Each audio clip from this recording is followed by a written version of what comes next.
6 miliardi di giocate all'anno in Veneto che però non trovano corrispondenza nei numeri delle vincite nettamente inferiori, con un conseguente impoverimento dei giocatori calcolato in 300 euro per ogni veneto. L'incidenza del gioco d'azzardo nella nostra regione è superiore alla media nazionale. Di questi giocatori, 30.000 giocatori sono considerati giocatori problematici e di questi ben 3.000 possono essere considerati giocatori patologici.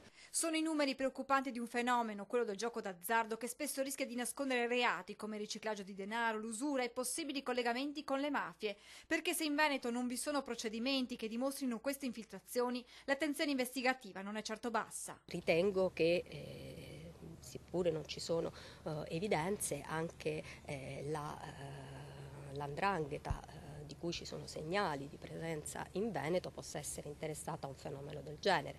Le istituzioni sono al lavoro proprio per leggi che vadano a contrastare questi rischi.